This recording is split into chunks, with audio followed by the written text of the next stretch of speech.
এই বহু পথ পাড়ি দেওয়ার পরেও আমাদেরকে বারবার একই কথাগুলো রিপিট করতে হয়, জিজ্ঞেস করতে হয়, আলোচনা করতে হয় যে জন আকাঙ্ক্ষার যে অভ্যুত্থান, সেখানে ঐক্যটা কোথায় এবং ক্ষমতা নাকি জনতা।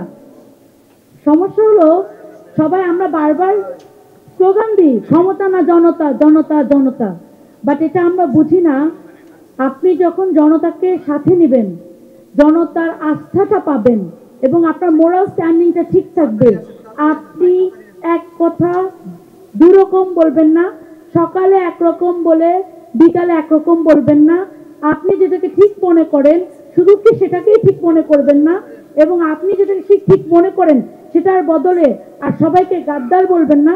তখন জনতা আপনাকে আস্থায় নিবে এবং জনতা আস্থায় নিলে ক্ষমতা এমনিই আসবে, ঠিক কিনা? সুতরাং এই ক্ষমতা না জনতা, এই জিনিসটা শুধু মুখে না রেখে প্র্যাকটিস করতে হবে আমাদেরকে।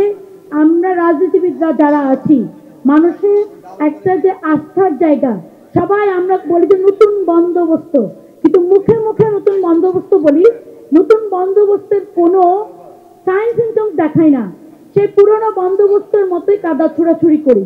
তো কাদা ছোড়াছুড়ি করলে আপনারা তো সবাই, আমরা আপনারা যারা এখন আছেন মাঠে, তারা তো সবাই এই জুলাই অভ্যুত্থানের পক্ষ, তাই না?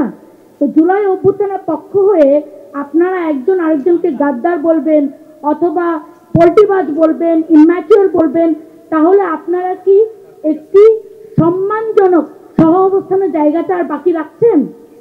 তো এই সম্মানজনক সহ অবস্থান যদি আমরা না পারি করতে, এই এতটা রক্তের উপর দাঁড়িয়ে, এতগুলি আহত মানুষের আশার উপর দাঁড়িয়ে এতটুকু যদি জনগণ আপনার কাছ থেকে আশা করতে না পারে, তাহলে আপনাদের নিজেদের লজ্জিত হওয়া উচিত।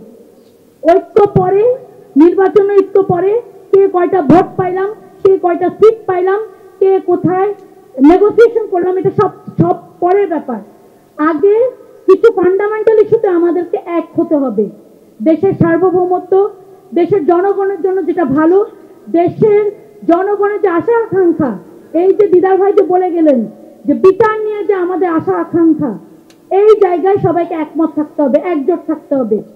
তাহলে হবে কি, আমাদের যে পরাশক্তিগুলো আছে, যারা বাহিরে থেকে, ভিতর থেকে, বিভিন্ন জায়গা থেকে উস্কানি দিচ্ছে, সেই পরাশক্তিগুলা কোনো মাটি পাবে না দাঁড়ানো। কিন্তু আমরাই তো তাদেরকে মাটি দিচ্ছি এইসব কথা বলে, তাই না?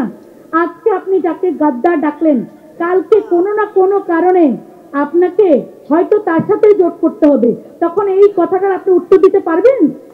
তো এই রাজনৈতিক সহাবস্থান এবং সম্মানের এত অভাব কেন আমাদের মধ্যে?